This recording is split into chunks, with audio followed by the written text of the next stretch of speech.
I'm going to keep this short. I want to wish all of you a happy Mother's Day. I think it's the most important title that you're ever going to have.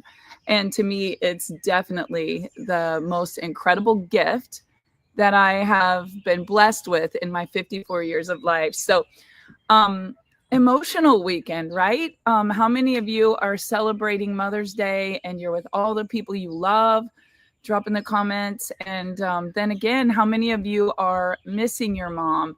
Or I have a lot of friends who have lost children. It's a really tough weekend for them. Um, for some, their children are still alive and they're not in contact with them, which is a big thing. You know, high statistics of that. This week is not just Mother's Day, it's also Mental Health Awareness Week. And just thinking about the message that I would share today, I was like, what is it? What is the message when it's Mother's Day weekend? And there's thousands of people that are going to see this message. So I want you to just hear from my heart some of the things that I've learned in my 54, 55 years being a mom. So, first of all, I want to thank my mom for bringing me into this world. Some of you know, some of you don't know. I was not planned, I was sort of a surprise. And my mom could have made a lot of decisions that went in a different direction, but she did the hard thing and took responsibility and gave me life. And so she actually contacted her doctor that morning on her way into work. She worked at Russell Regional Hospital, little bitty town. My mom was a Baptist girl, you know, and if you can imagine 1971 being a little Baptist church girl and all of a sudden carrying a baby. And when I think about that, our experience in this life, it's all planned, right? There are no accidents. And you come from a championship bloodline, but you're a gift to your mother during that time when you're a child and your mom carries you for 9 months. That's hard. Then she does everything for you for the first 9 or 10 years. That's hard. And and then there's 9 more years of you developing into this person that she's building. You are someone that she can't live without. We hope in most cases that your mother feels that way. And she's training you up to be someone that can live without her. That's a huge job. And it's not just during those years, but then they're adults, right? And I look back on Dave and I in our early adult years, our poor moms. Oh my goodness, what they went through. Um, there was a lot of sporadic decisions, maybe some good decisions, maybe some not so good decisions. But guess what we had growing up? We had really good examples of strength, of perseverance, of faith, of unconditional love. And you know, that's something that a lot of kids don't have growing up. But I want to tell you something. It doesn't matter whether you're celebrating your mom, whether you're missing your mom, whether you're wishing your mom was different than how she is, whether you're feeling maybe some guilt or regret or some pain as a mom. Here's what I know: these holidays amplify emotions, and all those emotions are on the outside. And the most important thing that we do as a mom is look inside to our true self. What did you learn from your experience growing up? What did you become from your experience growing up? What is the example that you're setting? Because you carry them for 9 months, you raise them up for 18, 19 years, then you love them until you're 90. And I don't know about you, but drop in the comments, how many of you are that mom that you're like, you feel every emotion that your children feel? I wish I wasn't that way. I know I'm an empath, but it is a huge responsibility. And as long as I'm on this earth, other than being the wife of Dave Pitcock, which is always first and foremost above being a mom, um, my children are my life. And every child that comes into this world deserves that. And you know, there are a lot of people out there that would love the honor, love the gift of being a mom. There are moms right now that are praying that they could have a child. There are moms right now that are praying they could just find the spouse that would marry them and make them a mom. And then there's other moms that are struggling. And here's the message that I want to say to all of you. We are not to judge. We are to love. We are to forgive. The Bible says, honor your mother and father all the days of your life, right? So when I think about my mom was different than a lot of the other moms, and she still is very different than a lot of the other moms. But God chose her for me, to give me the experience that I was supposed to have during this lifetime. And because of the way that I was raised, I am who I am. And I want you all to know you are enough as a daughter, as a mom, as a grandmother. What we need to do, and what I want to offer all of you this weekend, is take time without all the entourage of family, without all the things that are of the outside world. And I just want you to look inside and say, who are you, your true self? Because the greatest gift that you can give to your children and your grandchildren is to teach them to be strong, to teach them to be independent, to teach them to step into their own true self so that they don't have to do everything else to appease everyone around them and to just feel any of the guilt, the shame, the regret, the pressure. If you're a mom that's constantly stressed out and pressured, you're teaching your kids that it's okay to be that way. Set some boundaries. Take a day to go read a book, walk in nature, stand outside in the rain, listen to your favorite song, write in your journal, go to your favorite shop, book yourself a massage or a concert or a weekend away on a private island. Like, I want you to think about yourself and your responsibility as a mom, because ultimately they're only ours for a while. And then we hope that we have taught them those core values to go out there and be a good human, to pass that on, legacy, not today, legacy, where kids will have children who will have children who will have children. And let's say that you're not a mom, but you long to be a mom. There is a nurturing thing inside of every woman that they long to do that. It's the way God made us. If not, we wouldn't all reproduce. And there are a lot of holidays where I do not have my kids and grandkids. We all live in different states. I come from a huge family. With my mom, there's 5 of us. I'm the oldest. Sometimes she's been on a trip with one, or at the races with one, or at state track meet with one. Last night, my son is in Arizona coaching a football game with all the kids, right? And he's playing Mr. Mom. And then my daughter is in Chicago standing up with her best friend in a wedding today. And here's the reality. It's not about a holiday. It's about a way of life where you say, who am I because of my mom? And who do I aspire to be? Everybody on here would not be watching this morning if your mom didn't bring you into this world. Love your mom or don't love your mom, you wouldn't be here without her. So you've got to have gratitude and forgiveness. And you've got to think, because I see so many people who are in a relationship where they're not close to their mom. What's good about it? What did you learn? How have you grown? It's not about that journey. It's about the person that you become. And some people are going to stay bitter and some people are going to get better. And so I was blessed with an amazing mom. Growing up, we did not have that close of a relationship because of what my mom was going through in her marriage. When my dad left and it was just me and my mom, and there was 5 of us, and she was losing everything, we bonded in the middle of a lot of trauma. And since then, I would probably say my mom is my very best friend in the whole entire world. Like, if I have anything that I need to go to someone that is my rock, it is my mom. She's stronger than nails. Her hands look like a man. Her muscles are as big as Dave. She is self-made and she is incredibly successful.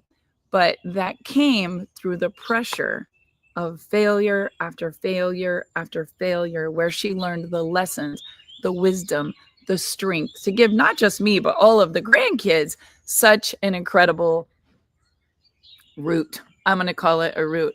So, a couple of things that I learned from my mom, and I'm going to keep this so short today. It's going to get better. That's what my mom has said during every low time in my life. Things will get better. And then we always had this one friend, Max, that I would call and pray with. You have different mentors in your life. And my mom would literally ask me a question. Have you called to pray?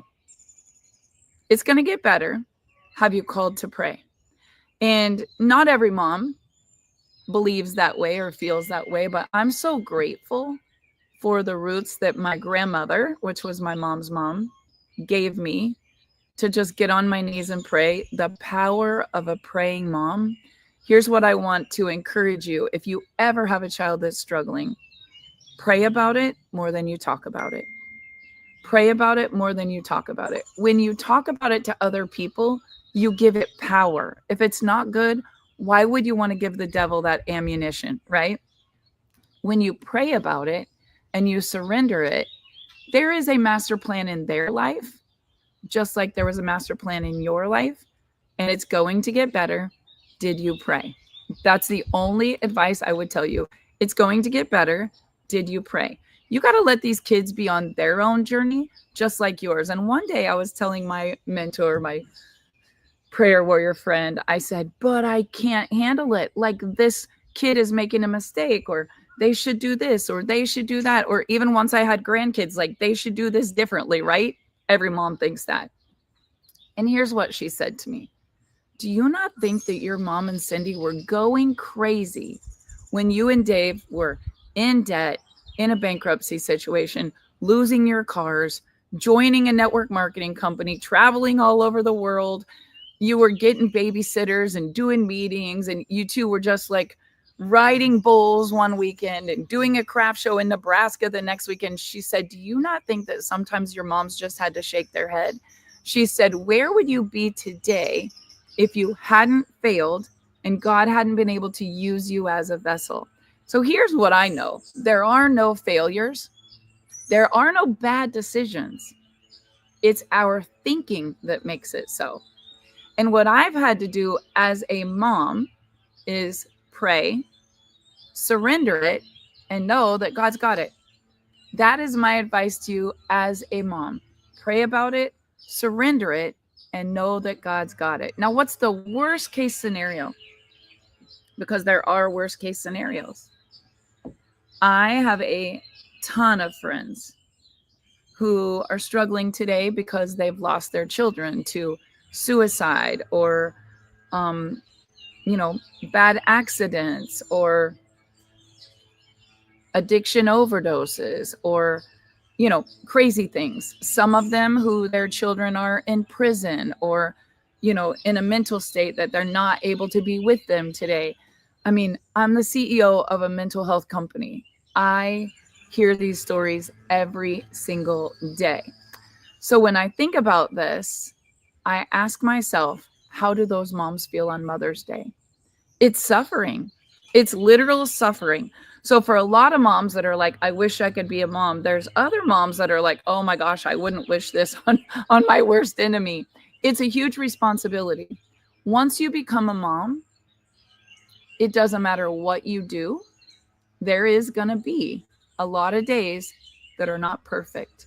You're going to have sleepless nights. You're going to have sick kids. You're going to have times where you spend every dime you have on them and you go without.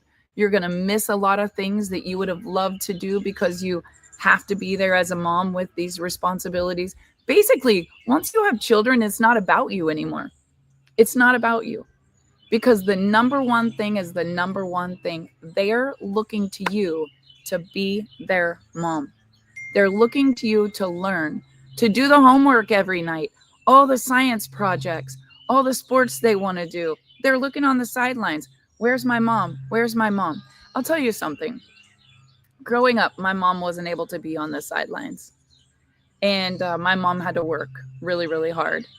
And as a single mom, there were other people that would take my brothers to wrestling practice or to baseball practice. And I remember being that girl that my mom was always working.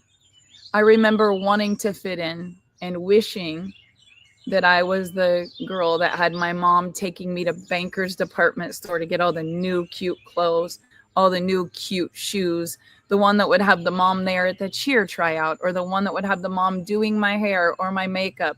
My mom was a hard worker. She was not that mom. She wasn't baking cookies on Christmas. She was working at Stage Department Store in the back room, wrapping gifts so she had money to buy Christmas. It doesn't matter whether your mom was the perfect Brady Bunch mom or not. You learned and you received gifts and you became the person that you are today because of your upbringing and your mom. So I'm going to ask you, what's good? What's good about the way that you were raised? My mom is my absolute hero. I am so glad that she didn't pamper my little butt and make everything roses, because she conditioned me to have a really large capacity to handle everything that God already knew was going to happen in my life, and that I would have the strength, the perseverance, the independence, the tough skin, the work ethic, the drive, the never give up, the get back up, even when everyone thinks that you've tapped out. That's what I got from my mom. And today, she's probably my best friend in the whole entire world. Now, Dave's mom, there's no doubt, was a second mom to me. She did bake the cookies. She did sit and wrap all the presents months ahead and organize them all. She did make all the cookbooks with the little tabs in them. She did come to every single sporting event that every single one of my kids had. And we were all in the same town. So we basically like lived together. Like she was like an appendage of us and my children their entire life. But we learned different things from different women. And there are also a lot of people watching this morning that don't have a mom or a mother-in-law at all. They have a mentor. And when you attach yourself to a mentor, a spiritual guide, if you will, someone who teaches you, who coaches you, who helps you navigate this life, you have to be grateful for that. If you are fortunate enough to ever have the gift of being a mom, I want you to know that the number one responsibility you have as a mom is to be a good example. To be a good example. And if you can't be a good example, get someone that those children can plug into that can be. A coach, a mentor, a Sunday school teacher, Good News Club on Wednesday night. I mean, when I was growing up, there was no phone. There was no Atari, wasn't even out yet. MTV was like a new thing when I was in high school. We got our first McDonald's when I think I was in the 6th grade. Life was really different. I would wake up. I would go outside with my grandma, pick things in the garden. We went to missionary meeting on Tuesday night. We went to church on Wednesday night. We went to Good News Club right after school, and we went to church on Sunday morning, and we went to church on Sunday night. I hated it. Let me be honest with you. I hated it. I was the outcast. I was a girl that couldn't wear shorts, that couldn't paint my fingernails, couldn't wear a two-piece. I was raised in a very conservative grandma house. And then when my grandma passed away and I was 12, I became a rebel. I was like, I'm doing it all. I'm sneaking out the window. I'm going to go do all the bad things that a girl does, not when she's 18, but when I'm 12, right? And I think about that and what my mom must have been going through as a mom. I remember one night, it was 2 a.m. I was in a Stop to Shop convenience store with my friend Darcy Bacher, and we were getting snowballs. We were getting them at the snowball machine. And these 2 high school boys were parked in the parking lot in their big jacked up truck. And we were sneaking out for the night, right? And I looked out and there was my mom's car. And I remember, and my dad would have beat me to a pulp. I remember my mom just said, get in the car. You're going home. and I'm not going to tell your dad. Thank God. I probably wouldn't be alive today. So, my mom and I driving home, my mom's temperament was a lot different than maybe what other moms' temperament might be. But I will tell you this, I have so much love and respect for that woman that she raised 5 of us that literally learned from watching her work sun up until sundown and never even be able to come in the house, not to cook a meal or fold some clothes. Like, the girl just worked so that she could provide for us 5. And every mom is different. Every single mom out there is different. Here's what hung in Dave's mom's window all of the years. It was a little index card, and it had 4 agreements on it. Number 1, don't make any assumptions. Number 2, always be impeccable with your word. Do you guys know these 4 agreements? This is a pop quiz. Does anyone know these 4 agreements? When I think about that, the reason Cindy, Dave's mom, was so full of love and so full of joy every single day. Talk about a hard life as a mom. Can you just imagine this?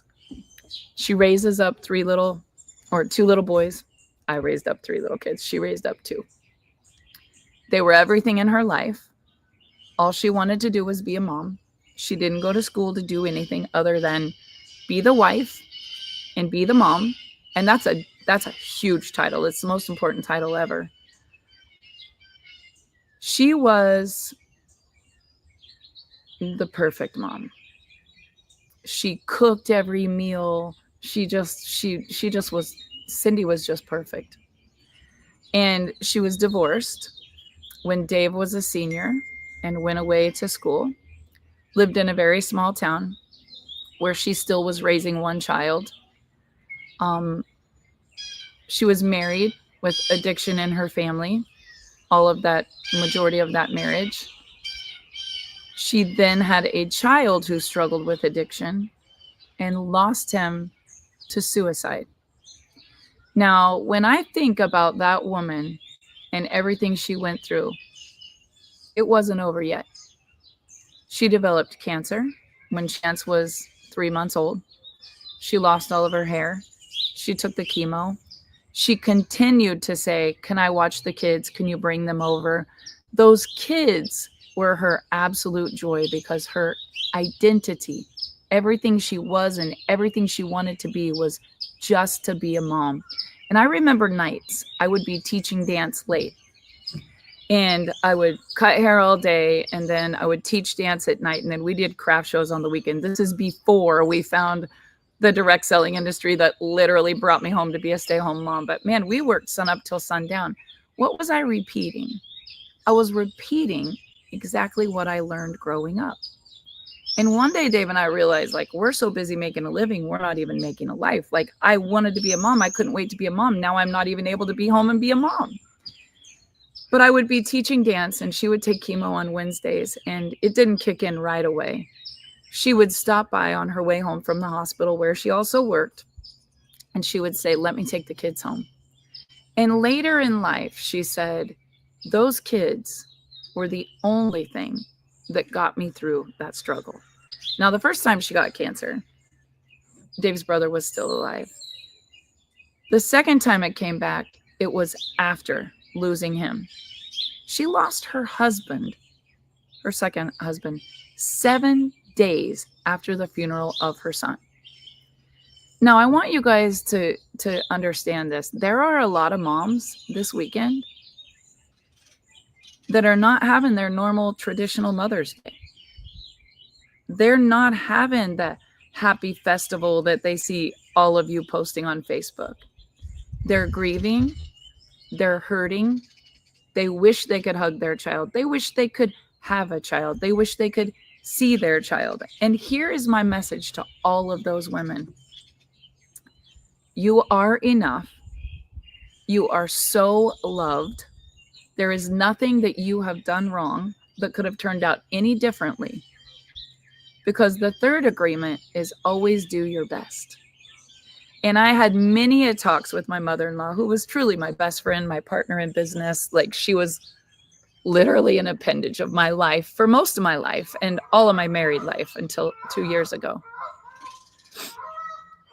She taught me so much about resilience, and I would attribute everything I am today to Dave's mom and my mom, because they were with us through every single chapter, the good, the bad, the ugly, the happy years, the sad years. Always doing your best. Always doing your best. Does anybody know what the fourth agreement is?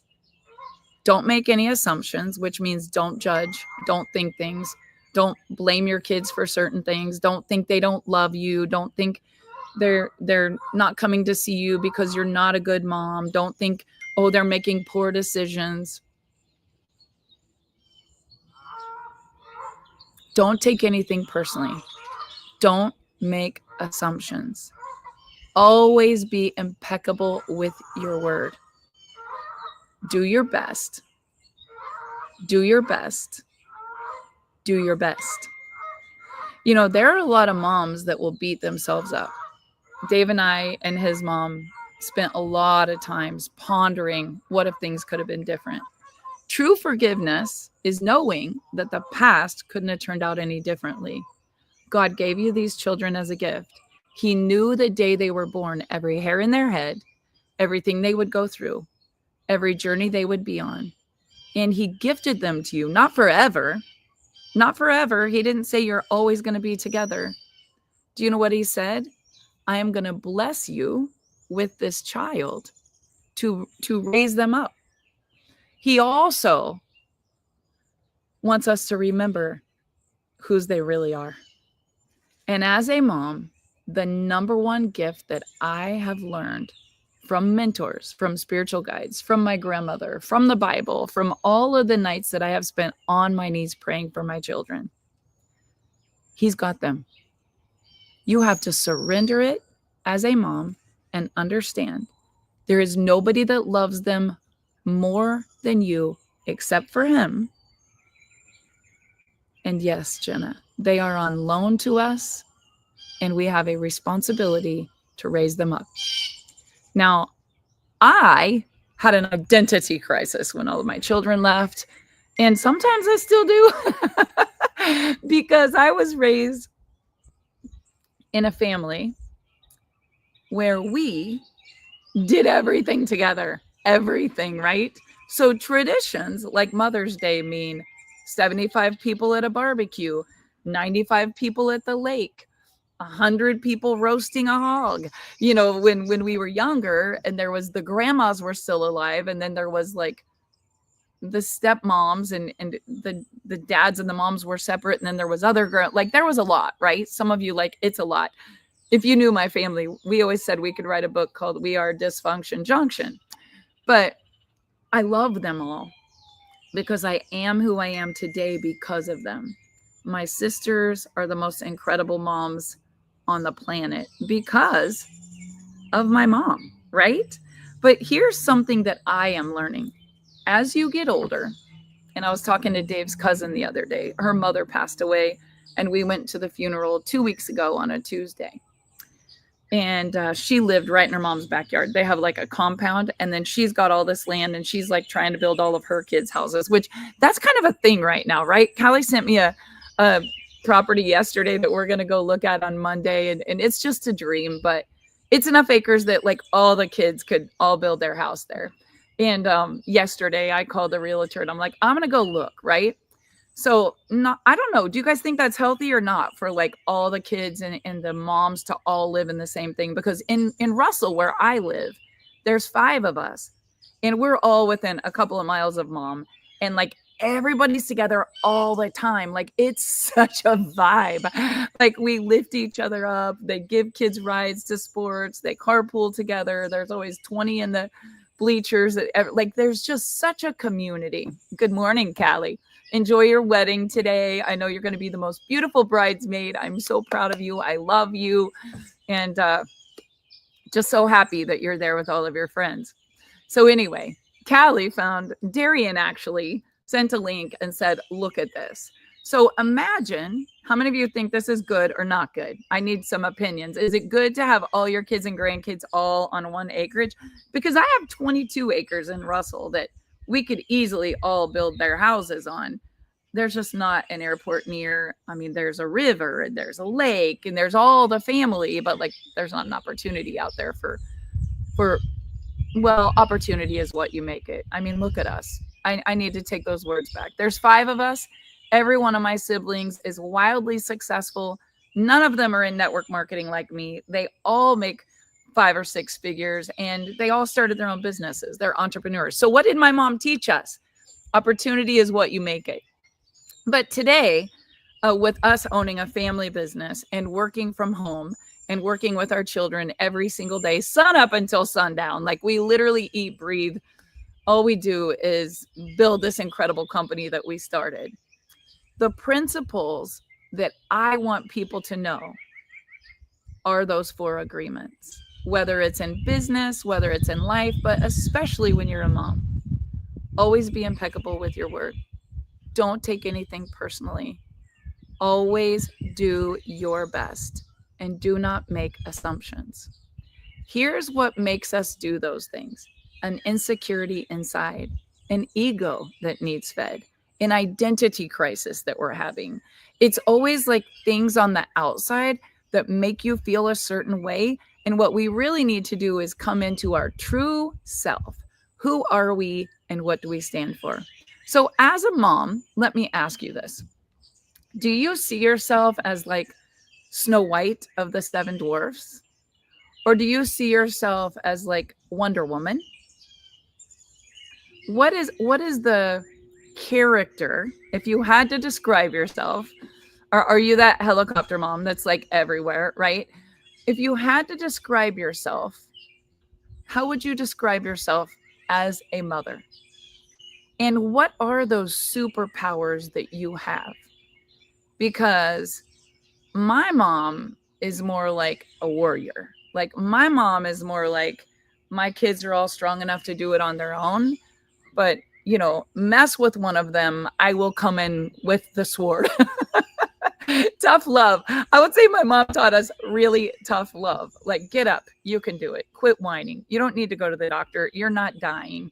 You don't need to miss school. Your fever's not that high.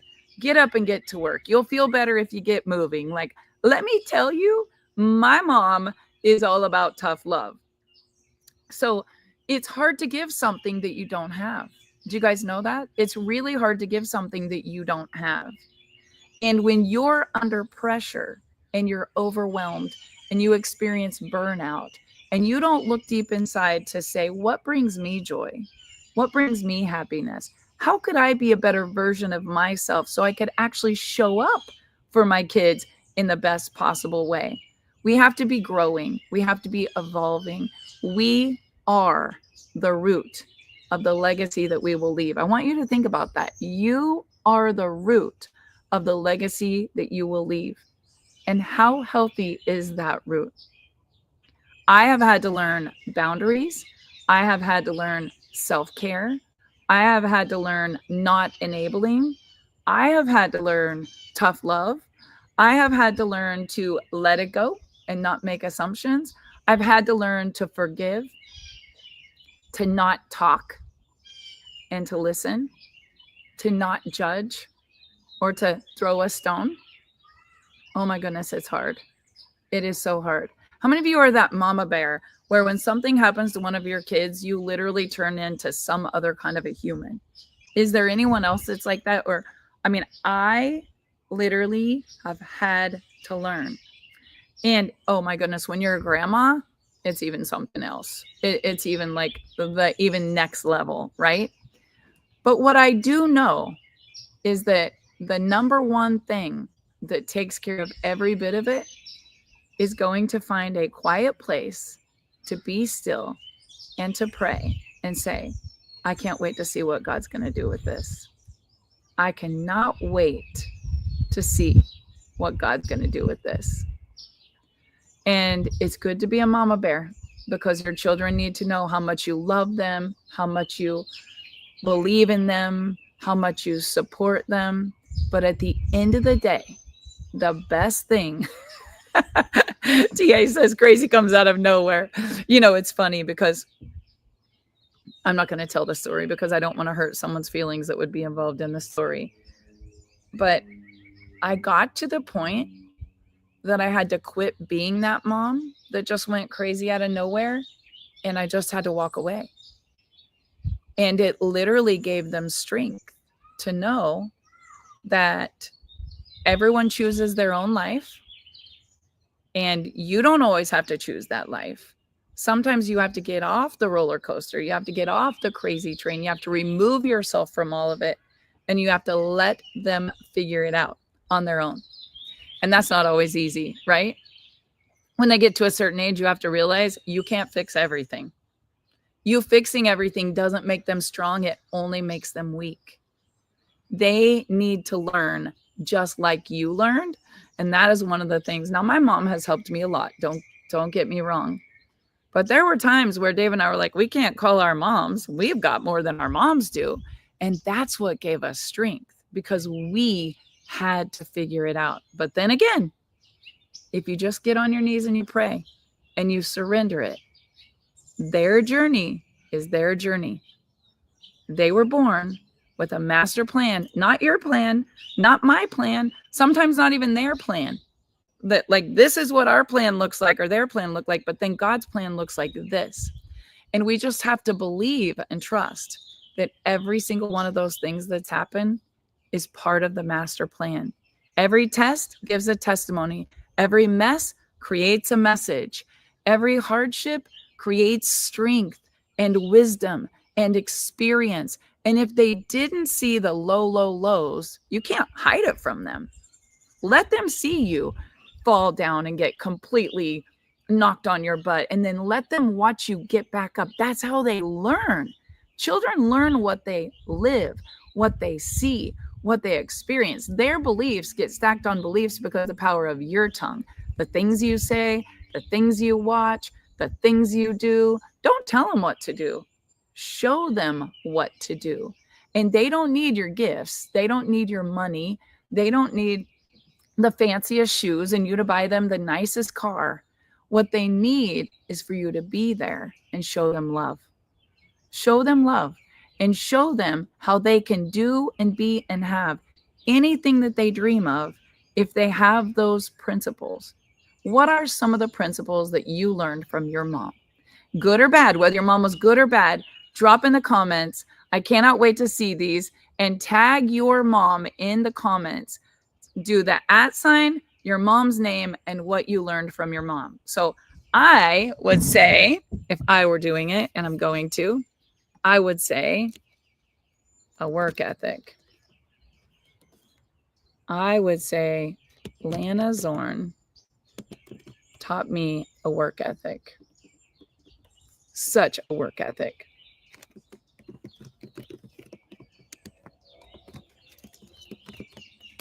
Is everyone doing it? A work ethic. So much work. So much work. That woman can outwork anybody. And work is how I felt worthy. And so today, I can outwork anyone. What did I have to unlearn? Sometimes you have to stop and not work and take care of yourself, right? A sign doesn't reach heaven. Definitely worth ethic and resilience. 2 wrongs don't make a right. Ooh, I love that one. Unconditional love. Oh, Kelly, I'm so sorry. 21 years of Mother's Days without a mom. That's hard. I think about Dave today, and it just almost made me feel guilty. You know, I'm not going to feel guilty. That's a very low vibrational feeling, and he wouldn't want me to feel guilty, but we can't take for granted the years that we have our mom, because you don't know how many years you're going to have her.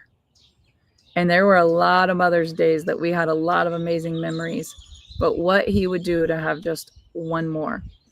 Denise, I love that one. If you can't say anything nice, don't say it at all. So my grandmother taught me that, and we quote her At all is one word to her. If you can't say anything nice, don't say it at all. That's how she said it. I love that. Taught me strength and courage. Thinking of you today, River. You know, I love that we're all going to post Happy Mother's Day and we're all going to have amazing weekends. I know Jenna Tomer is currently with her mother-in-law, and it's a very special day for her. I know that Callie's with her friend Holly, who's getting married. I can't imagine being Holly's mom and having your daughter get married on Mother's Day. What a special day. Do you know what was really special for me on Mother's Day? My youngest granddaughter was born on Mother's Day. And 2 years ago, I went there and stayed about 3 weeks during a tough pregnancy. And she was born on the morning of Mother's Day. And then I had been there so long, you know, you want to go there and stay after the baby's born. I couldn't even stay there the whole 2 or 3 weeks afterwards because I had already been there almost a month. But it was so special. And that little girl brings me so much joy. This week, she's going to turn 2. And what a gift all of them are. But that Mother's Day was super special because having a baby born on Mother's Day, oh my gosh, there's no greater gift than that. And what a journey we've been on with little Rose. Has she not taught us so much? A health battle, definitely not born like every other child was born. She's had to work really hard to get her strength to learn to crawl and hopefully walking soon. I sent her a gift to pull herself up on a little thing that walks her. We've been FaceTiming every day. Chance is wrapping all of her gifts today. And you know, what a gift. Chance was saying, I wish we were together on Mother's Day. And yesterday, what I said is, what do we have to be grateful for? Let's talk about that. If you're not with your mom on Mother's Day, what do we have to be grateful for? Nobody is struggling with a disease that's going to take them out today. You know, we've had Mother's Days like that. Dave's mom lost her hair with cancer on Mother's Day when Chance was just 3 months, 5 months old, I guess. We've had a lot of good Mother's Days, and we've had some that weren't the easiest. There's a lot of redemptive suffering that happens during this lifetime. And then there's this eternal life where there is no suffering. But while we're here on this planet, as a mom, as a grandma, or, you know, if you're not a mom and you're celebrating your mom today, I want you to think about what you have to be grateful for. I told Chance we have to be grateful that we all have our health, that all of your children are well, and that you have this day. And there will be so many more where there will be so much joy and so many blessings and so much good, because that is life. It's ebb and flow. It's ebb and flow. And if there's anything that I would teach my kids every single day, is to be grateful. Is to be grateful. Because when you come from an attitude of gratitude, no matter what chapter you're in, you can't be the child that blames and has all of these low vibrational feelings about anything, whether you had a good mom or not, whether you have a good dad or not. Some of you are like, Mom, heck, I'm the mom and you're the dad, but you're being the mom. Happy Mother's Day to you too, right? It is a crazy world that we live in. It is a very crazy world that we live in. And I'm just going to say it one more time. You have to just allow everybody around you to be on their own experience. And you have to pray for them. And you have to surrender it and know that if God blessed you with a child and you have the honor and the privilege of being a mom, that is a huge responsibility, because they are looking to you to be the example of who they should become. So my greatest gift ever is being the mother to Brooklyn, who was born in 1993, Chance, who was born in 1994, found out I was pregnant with him on the 3rd month checkup. They could have been twins. It would have been easier. At least they would have both been eating the same food, drinking the same formula, and they both would have been in diapers at the same. But Brooklyn called him her little bubby. They were besties, still super close. And then a couple years later came Callie. And by the time we had Callie, I was a full-time stay-home mom because my husband got us started in a home-based business that allowed me to be obsessed with the letters behind my name. I used to show up to all the meetings where there was doctors and chiropractors and holistic and, attorneys and inventors and all the successful people. And I would show up to these business meetings and I would put on my business card, DMN, don't mean nothing. And one day I changed my card to have 3 letters behind it. And it said M period, O period, M period. And then I built my whole brand around the mom kit, the mom team, the mom call. We didn't have Zooms back then, but I spent that whole 20 years while they were home teaching other moms how to be a stay-home mom, be the room mom, be the bleacher mom, be the cheer mom, be the dance mom, be the baseball mom, football mom, track mom. I was obsessed. And then when they all left, I was like, who the heck am I anyway? And I had to find a new way to be obsessed until I had grandkids, right? And here's what I want to say to you guys. You're going to have chapters where as a mom, you look in the mirror and you say, how in the world am I going to do this? And again, I'm going to say, pray about it harder than you talk about it and surrender it every single day because God's got this. He's got you. He's got them. The victory is already won. The problem is we try to do it all ourselves. We try to fix everything, control everything, cure everything, wonder if we caused everything. And honestly, they're on the most amazing journey called life. And as long as you're a praying mom, there is nothing else that you need to do other than surrender it and know that they were given to you as a gift for a short time. Ultimately, they're His. He loaned them to you, and it's your job to show up, to be a light, to be a guide, to be the rock, to be an example, and teach them what it looks like to be an amazing human. Because really, that's what we're doing. We're raising amazing humans. Now, Dave and I are far from perfect, but I will tell you, our moms did the best they could. They were impeccable with their word. They didn't ever make assumptions. We had great communications. They always did their best. And they are the most incredible moms we could have ever been blessed with. And now I'm going to say, so are you. You are the perfect fit for whoever it is that calls you mom. And the only thing that you can do is work every single day to grow and to learn, to have a deeper faith, to have a stronger strength. And that takes work. That takes work. It's easy to get overwhelmed and want to go do something to cope. You want to go hit the vape. You want to go smoke the weed. You want to go drink the wine. You want to go out with the girls. You all do whatever you got to do. Everybody's doing the best they can. That's one of the 4 agreements.